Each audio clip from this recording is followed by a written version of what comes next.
There she is, my favorite runner in the world. New U.S. drama She Taught Love is an exploration of vulnerability, maturity and love. Male lead Darrell Britt-Gibson is also the writer of the film.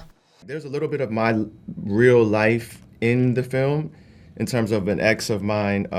Her sister was diagnosed, and I remember when she got diagnosed, I didn't really understand how to fit into the new reality that was her and her family's world.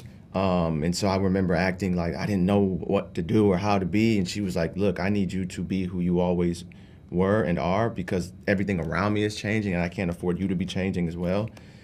And I was like, wow, so Hollywood has really been feeding me a lie in terms of like the depiction of sickness, and in particular how it pertains to women being sick in film, and this idea that like a white knight is going to come in and save them and like show them how to live and to love, and that's just not the reality that I live in. I don't know weak women. Women have saved my life, and so I thought that I wanted to be able to show that in film, and especially a black woman.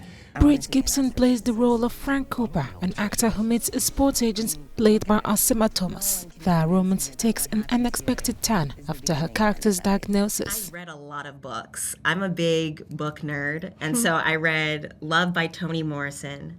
I read Salvation by Bell Hooks, which it's recommended reading for everybody. It's her, like, the third part of her love trilogy, and it's specifically about like black people and love, because I think, you know, we can talk about colonialism and racism and all the isms, but I mean, I think that like affects the way that we as black people are able to connect with each other, and what opportunities we have to be vulnerable.